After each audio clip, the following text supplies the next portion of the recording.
And so we started going to an Eastern Rite Catholic church, which I started connecting to all because I'm of Ukrainian descent. Right. But my wife was having a hard time with it because she's Polish. And I started noticing things. I was like, reading about St. Gregory Palamas, and I was like, wait a minute. He calls us all devils. He's not a fan of the Filioque. Why are we saying it's okay, but then we're not reciting it in our parish? And so, I asked the Ukrainian priest, got a lot of roundabout answers, and I started digging deeper into Orthodoxy. And I read a book called Know the Faith by Father Michael Schanber.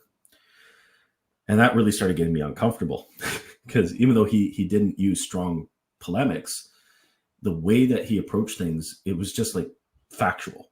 It was one of the few books put out by Ancient Faith Publishing that I actually liked.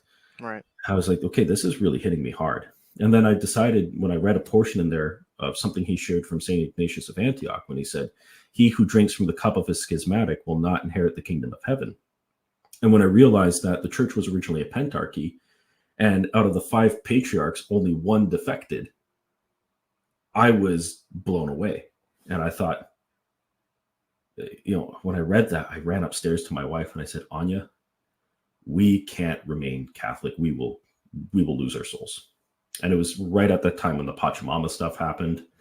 And so I immediately started searching for an Orthodox priest. And I spoke to a Romanian priest in town. And, he wasn't very good at English, but, just his simple, resolute faith really stuck with me. Because when we were talking about Catholicism, he said, the papal infallibility is not possible. And just the way he said it to me, I thought, okay, just the consistency that I was encountering with them, with what they were saying about God's essence and energies, about the procession of the Holy Spirit, being only from the Father, just their approach to pastoral theology, soteriology, being a process of healing rather than this legal process that you go through your whole life. Right. I was just about to say that. Isn't it amazing, compared to sort of the strict legalism, how simple sometimes truth can be and how, really just simple. Yeah. And my wife and I had experienced a lot of demonic stuff because we used to be into some weird stuff. She was, spiritual, not religious. Oh, really? So that's what even initially motivated us.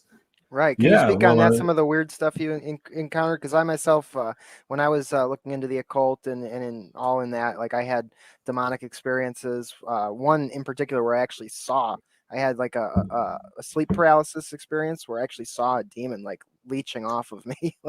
Yeah, my brother-in-law had that happen to him. And that something similar happened to me, except I wasn't paralyzed. I was able to move, and that made it all the more terrifying. So and I was into bad spiritual practices too at one point, because I kind of like had a defection from the Catholic Church, then came back and delved into paganism and things like that, because I was just didn't know what the truth looked like. Kind of when I read Father Seraphim Rose, actually I was like, wow, I really relate to him on that level with being in a search. And I had this one night, Anya and I had, like I said, been into the spiritualism and everything else. And I woke up, I just suddenly felt like this odd panic. And I turned over and saw this incredibly tall shadow standing over me. And I moved and it moved. And then I thought, okay, maybe I'm just hallucinating. But then it happened 2 more times. So then the next night I woke up, I thought I saw her sitting up in bed. And I thought maybe she had a nightmare. Maybe she wasn't feeling well. I said, are you okay? And when I reached for her, my hand went clean through. And then suddenly it was standing on the edge of the bed. Wow. And I told her about this and we talked about it. And she said, that's it. All this stuff is a mistake. We're going to Christianity. She's like, we need Jesus. Isn't that amazing? I often think about that because, right as soon as I started studying Hermeticism is when I had that experience. And I often think about that. Like, is that God like just for a moment lifting the veil and showing you what's actually happening so that you can see like something's wrong here?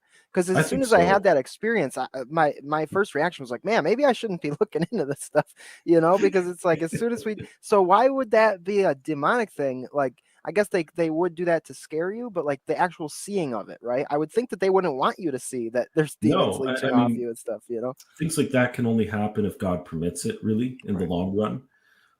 And He'll allow you to walk that path that will, result in that, because Right. God is our Father, and so as a loving Father, He'll slap you on the wrist with something like that to kind of get you to smarten up and sober up. So that's what started us back into Catholicism together, and then after kind of doing more and more researching, really just wanting to deepen our faith, I discovered the whole thing with Orthodoxy, talked to my dad a bit more about it, and I thought, this has to be the true faith. They haven't changed. We have.